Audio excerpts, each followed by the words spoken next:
Get this and get it straight. Crime is a sucker's road, and those who travel it wind up in the gut of the prison of the grave. There's no other end, but they never learn. From the pen of Raymond Chandler, outstanding author of crime fiction, comes his most famous character in The Adventures of Philip Marlowe.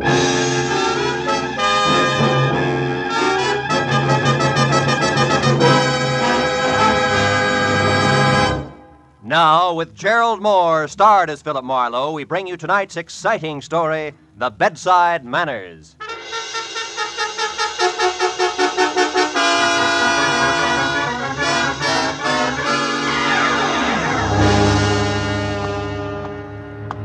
Get your hat and hit the street. Piper, get your paper. Hi, Mr. Marlowe. Hiya, Tommy. Paper tonight? Okay, kid. Here you are. Thanks. Take it easy now. Sure. Hey, Mr. Marlowe, your change. Just a minute. Mr. Marlowe, watch it. That car, look out! Crazy driver ran a red light. Holy cats, call an ambulance. Somebody hang on, Mr. Marlowe. Don't try to move. You're going to be okay. Just take it easy.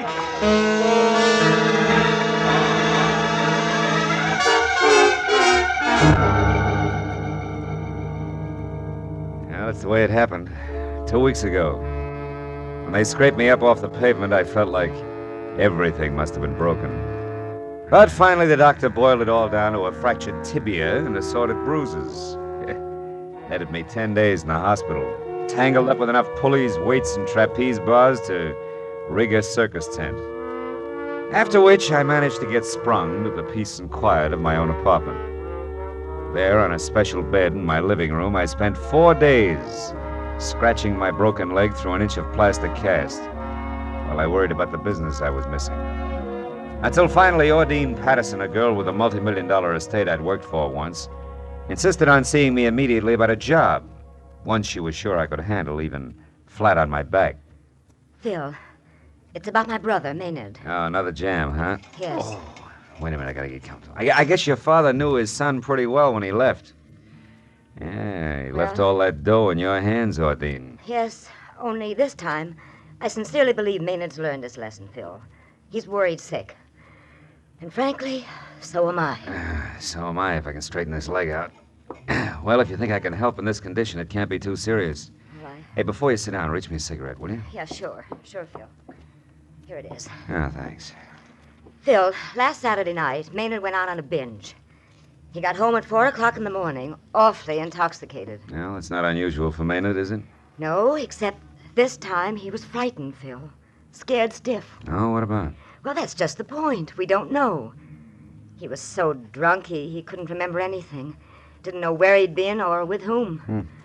Oh, Phil, it was terrible. Well, if this was last Saturday, why are you so worried? Anything had happened, surely by now you'd have heard. Yes, but something did happen, Phil. Oh? This morning I got a phone call from a man who meant business, believe me. I made notes on a memo pad while he talked so I wouldn't forget any of it. Here, bag, here, read it. No. This is fish. Fish? Yes, fish. Tell Maynard 50 G's. Important. Money by tomorrow or trouble. Then he hung up on me, Phil. Fish.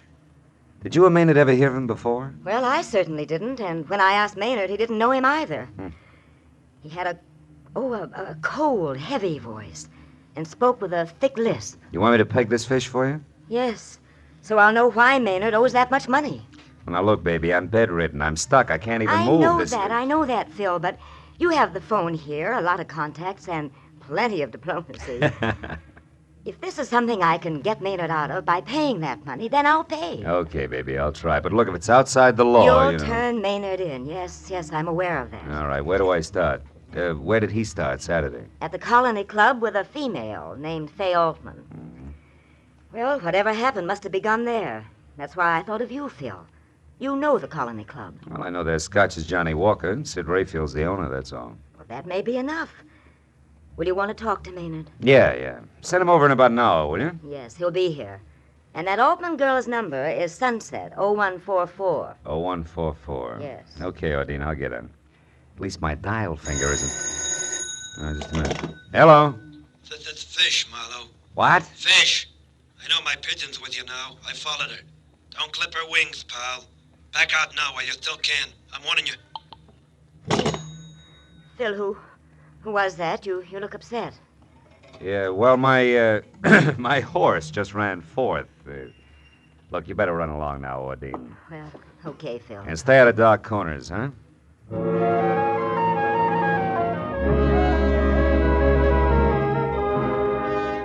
In spite of my sitting duck position, I told myself that a private detective who listens to warnings today is out of business tomorrow. So I put in a call for Sid Refield at the Colony Club. Sid was out, so I left a message for him to get in touch with me. Next, I tried Fay Altman, but the Sunset number went unanswered. After that, I started checking for the next best thing to legs I could think of. A guy named Hunger Malloy. By profession, a roving bookie, by appearance, a slouch in threadbare hound's tooth propped against any convenient lamppost. Hunger, by some peculiar instinct, either knew or could find out about anything, especially slightly illegal. And because I'd once pried him out of a tight spot, he loved me like a brother. I finally located him in a pool hall on Melrose and told him what I needed to know. He promised it was as good as done and was off to the Colony Club and I would hear from him. Well, that left me with nothing to do but scratch my cast again, worry about my gun being in the desk drawer in my office, think about fish, and wait. Things went like that for 45 minutes and then... Come in.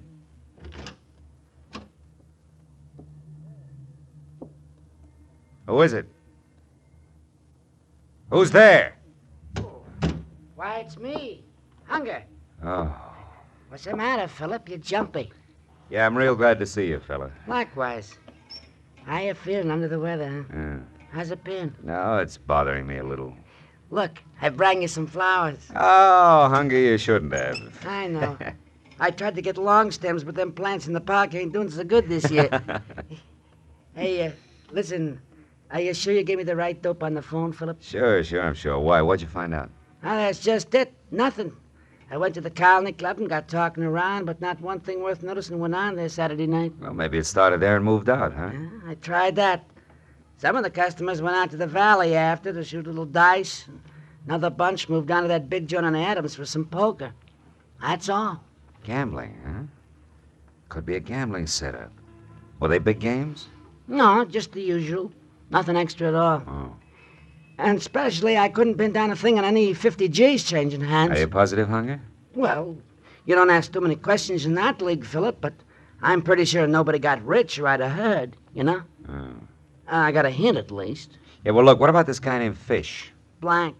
Some new faces in town, but no high rollers answering to Fish. And the background on Fay Altman? Yeah, some. Pick and shovel queen, in a nice way. Uh-huh. Been digging nuggets here and there for a year or so.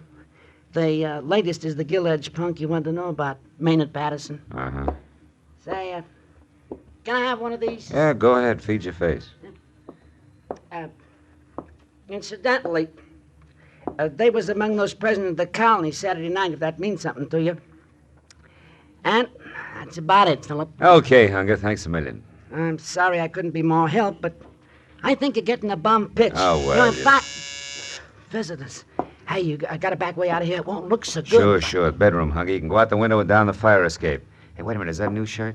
No, I come into a bit of clink, so I had it washed. Ha! I hope you're feeling better, Philip. I'll see Yeah, you. thanks. Oh, come in.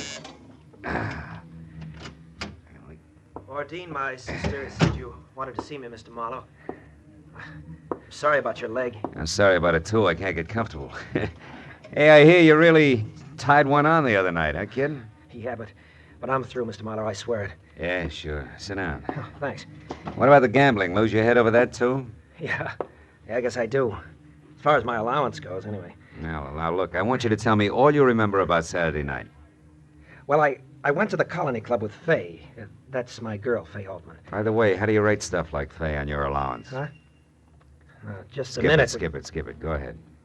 Well, I was drinking quite a bit, and by 1 o'clock, I guess I was pretty fuzzy.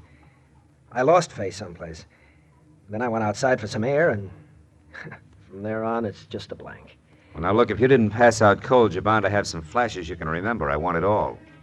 Well, I do remember a couple of things, Mr. Marlowe. Oh? They're more like a dream than anything else. I seem to remember a big, old-fashioned house. It was dark and gloomy with high ceilings and old ornate brass chandeliers.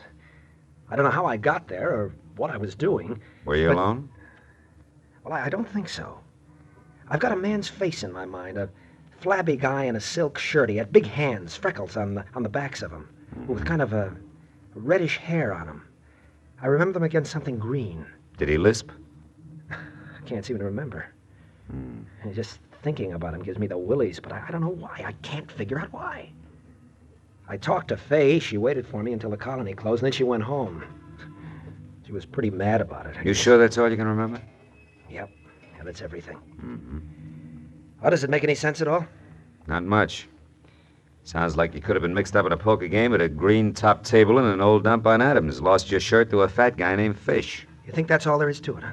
Well, not quite all. There's the little matter of $50,000 you owe him. 50,000? Look, Mr. Marlowe, if you and Ordine get me out of this mess, I swear I'll straighten up. I'll never get into trouble again, honest. Sonny boy, what you do later is your sister's headache, strictly. I got trouble enough lining things up so you can get off the hook.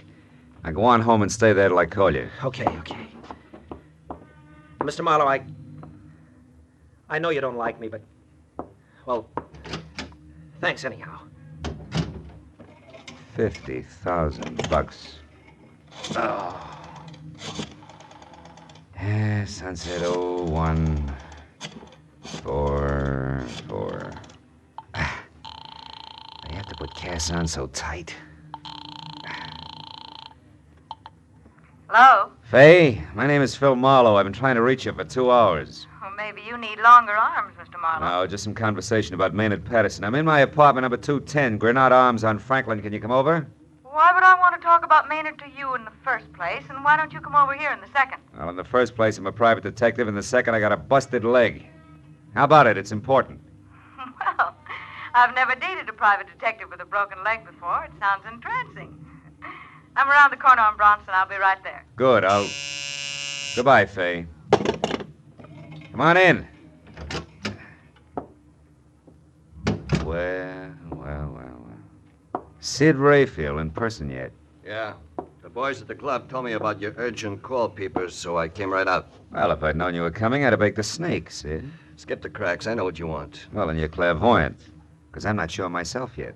Try this. You're working for Ordine Patterson like you did once before because that punk brother of hers is in a bad jam with one Mr. Fish. Well? Yeah, it's quite neat. You happen to know the guy? Yeah, Marlowe, I happen to know the guy. That's why I'm here. To tip you because you're a friend of mine, more or less. So I say leave it alone, Marlowe. Get out of it. Stay out. It's none of your business. You know, you talk like a man with a personal angle. What? Why, I ought to split your lip for that. I come here to do you a turn Take and it easy. Mind your bedside manners, Sid. I'm an invalid. You'll be worse than that if you don't back out of this. I'm telling you, this guy Fish is too hot to handle, Marlowe, and you better... Who's that? How should I know? For a sick room, this joint's becoming more like Hollywood and Vine by the minute. I took a long chance coming here. I got to get out without being seen. Well, try the bedroom window and fire escape. Everybody else does. Don't let him in till I'm gone. You hear? It ain't healthy. Marlowe! Sid! Sid, what is it? Marlowe, I'm hit. Sid! A lousy silencer. Oh. Oh, this stinking leg. Nice going, Mr. Fish. I suppose that makes me... Mr. Marlowe, it's Mitzi from the restaurant. Are you all right, Mr. Marlowe? Yeah, Mitzi, I'm okay, I'm fine. Well, I thought you was talking to somebody. No, I was reading. I didn't hear the buzzer. Oh, yeah. I know what you mean. Ah. Sometimes I get real carried away myself. That's fine. Look, I fixed up your dinner. Everything just like you ordered. Here, I'll drag the No, table Mitzi, over. I don't think I'll eat right now. Just put the tray down and beat it, huh? Like a good girl? Yeah, but what about the dishes? Get him in the morning. Will you get out of here? Will you go on? Well, gee whiz, okay. Good night, Mr. Marlowe. Okay, Fish, the girl's gone. Well, come on in. Did you hear me? I said come on in. I guess I'm as ready as I'll ever be.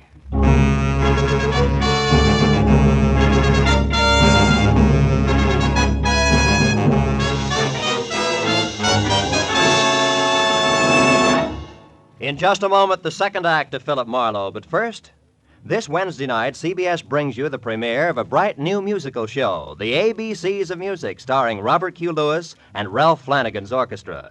It promises a half hour of top hits and top entertainment every Wednesday on CBS, when also you hear the hilarious Groucho Marx quiz show, You Bet Your Life, and the drama of Dr. Christian.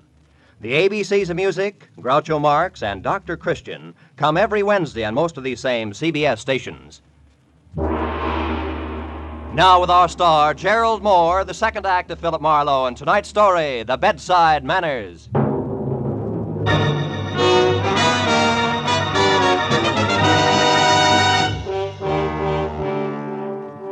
Man is never ready to die, really. Sometimes saying you are helps. Sometimes, like when you're flat on your back waiting for a killer with a silencer, who might step into view through your bedroom door. I kept on waiting for 60 seconds, each as long as a fall down an empty well. Once I thought I heard the window close. At least another 5 minutes went by. Then I actually began to believe that for some reason Fish had gone away. Well, that made the scoreboard real easy to read. Sid Refield, a guy who knew his way around, had been killed. And I hadn't been able to do a thing about it. It was time for a call to homicide. But even as I reached for the phone, it went off. Hello? I said hello. This is your last warning, Marlowe. Oh, you got to a phone fast, Buster. What's on your slippery mind, Fish? Something you'd be smart to pay attention to. You see, Marlowe, you're only still alive because it's convenient to me. Too bad you didn't feel that way about Sid Refield. Refield got what he deserved. And so will you. Like I said, you're only still alive because it's convenient to me. You happen to be working for the lady who holds the purse strings. Go on. Therefore, there's very little more, Marlowe, except this. Maynard Patterson's a lousy poker player. On Saturday night, he dropped 50,000 to me. 50,000 in two markets, Marlowe. One for 2,000, the other for 48. I want both paid promptly, you understand? Not quite. Maynard Patterson doesn't remember what happened Saturday night. So? Maybe you know all about it and you're making this up as you go along. No, Marlowe, that's not the case. And if you drag yourself to the windowsill in your bedroom, you'll find all the proof you need. What do you mean? That I left one of the markers there, in a white envelope. The one for 2,000. Anna's and the poor little rich boy's own handwriting. I left it there so you'd know I'm not kidding about the 48 grand. I'll be in touch. So long, Marlowe. Why, you all a lousy double Come in! Sure. Why not? How could a girl ever resist the welcome in your voice? I'm Fay Altman, private detective. That figures. Ah, what happened to you? Fall out of a transom or trip over a clue? Which? Neither. It was a wisecrack, honey. I laughed so hard I fell down and broke my leg. Let's get down to business, huh? Yeah. For a starter, Fay, what's your connection with Maynard Patterson? How tight is the knot? Huh? What was that again? I said you and Maynard. Just how chummy are you two? I thought I heard you right. You know, private detective, I don't like being pushed around. Fay, and there's a being dead pushed man around in the is- bedroom. Dead man?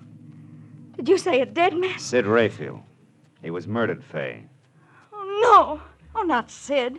Gee, he was a nice guy, Marlowe. Sharp, but nice. Fay, I want you to go in there and look for an envelope on the windowsill. An envelope?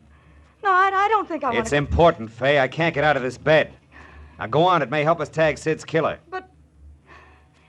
All right. I'll get it. You say it's near the window... Oh, Keep going, Kay. At the windowsill. Do you see it? yeah. I've got it. Here. Yeah. Hey, the window's broken in there. Do you know it? Yeah. Now, Fay, my question about you and Maynard, somehow or other it may count. Are you in love with him? No. I mean, I like him all right. He's a good time, nice places, nice people, nice little presents, But no yachts. No, that's right. No yachts. And I like yachts, private detective. They beat rowing around in MacArthur Park, I know. I've tried them both. Anything else? Yeah, turn it around. How does he feel about you? Overboard, I guess. Look, you said that this might help catch Sid's killer. I like Sid, so I'd like to see that happen. But make this question a good one, because it's your last. Fair enough. Maynard loves you. You love money. Maynard didn't have any. Now the question. Did he have any plan to change all that? Just one. He was saving up every cent he could squeeze out of that stingy sister of his for a stake in a big card game. He was going to run it into big dough. Any help, private detective? Yeah, if you call checking other people's stories out a help. Which translates into what? Maynard did just that. Only he lost it all Saturday night. Lost his stake and $50,000 more. What? He owes that much dough? Yeah. Now tell me, have you heard from Maynard since? You had your last question, private detective, remember? Good night, Marlowe. It's been a big, fat pleasure. I'll bet. Anyhow, Fay, my best to the fish. Your very best to the fish? Yeah. I don't get it. What fish? Never mind. Goodbye, baby, and don't slam the door.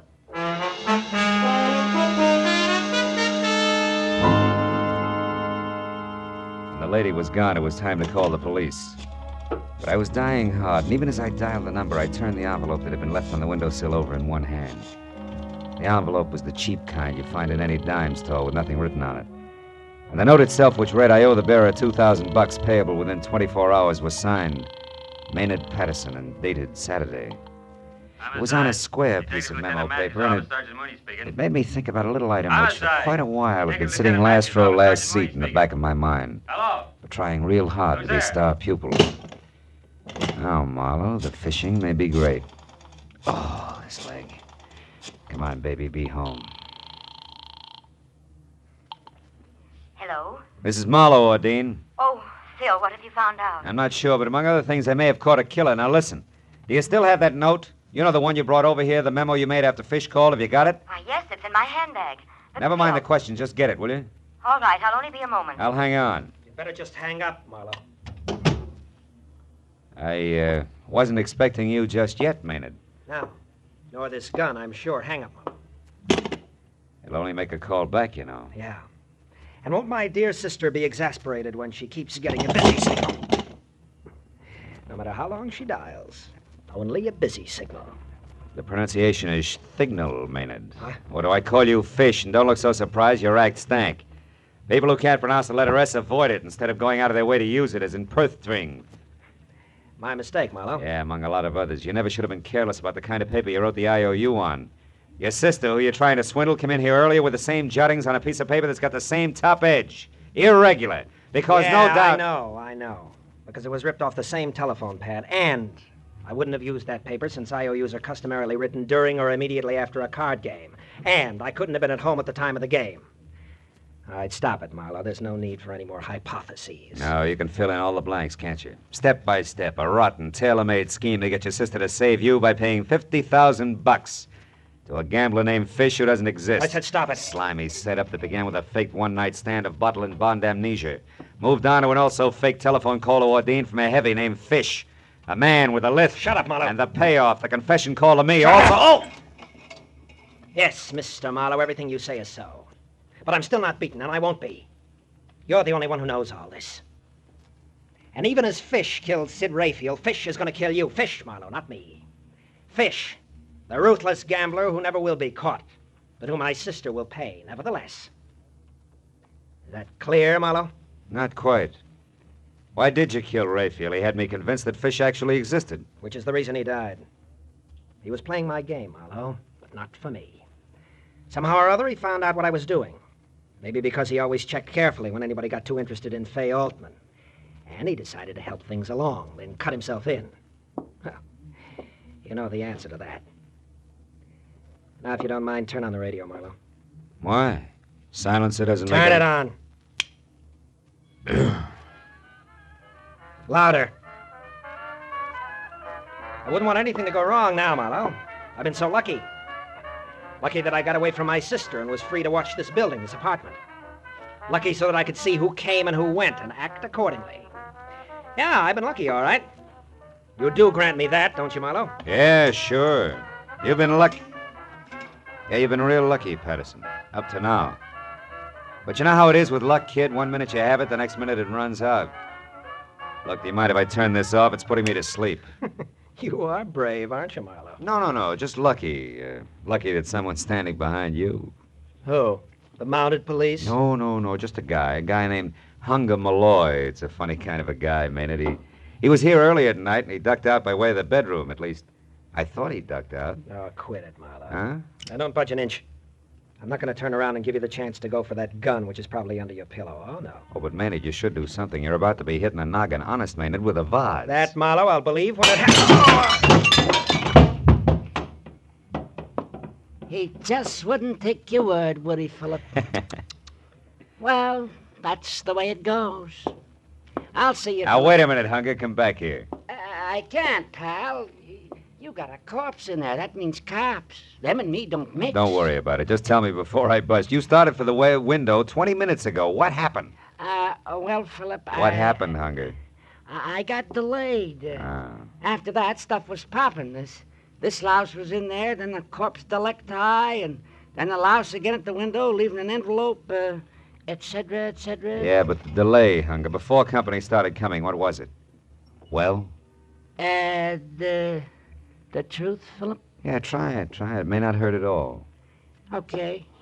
They was on your dresser. The jazziest pair of pearl cufflinks, Philip, I seen since I used to deal in Vegas. I was attracted. Hunger, as a last favor to a guy you've already done a big favor for, take him. The cufflinks. Go ahead, kid. All right, Philip. As long as you put it so nice, I will. Now, like I was saying, good night, Philip. Wait a minute, Hunger. The cufflinks. Take them with you now. Of course. That's exactly what I'm doing, Philip. See you around.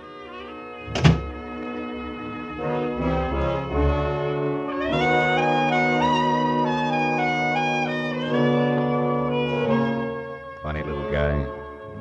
Funny name. Hunger Malloy. You know, it's a strange thing, but a broken leg makes the old wheels go round. Well, that figures. Makes you think about brakes. And that brings me back to Hunger Malloy again. The only break he ever got was in his skull. Somebody once said we make our own brakes. I don't know about that. I didn't break my leg.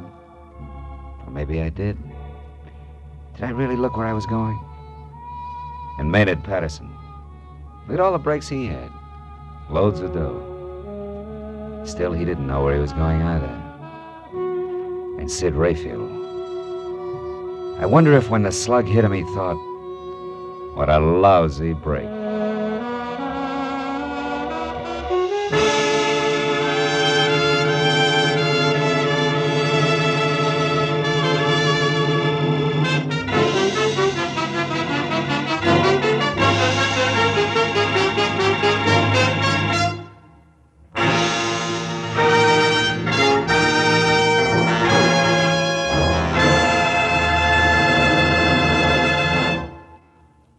The Adventures of Philip Marlowe, bringing you Raymond Chandler's most famous character, star Gerald Moore, are produced and directed by Norman MacDonald and are written for radio by Robert Mitchell and Gene Levitt.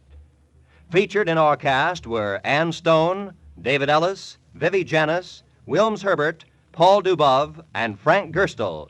The special music is composed and conducted by Richard Orant. Be sure and be with us again next week when Philip Marlowe says... This time it was strictly out of whack. From a perfect hostess, who was rude to her guests, past a big red fence that ran all the way from L.A. to Palm Springs, to a second-story man stabbed to death in a basement apartment.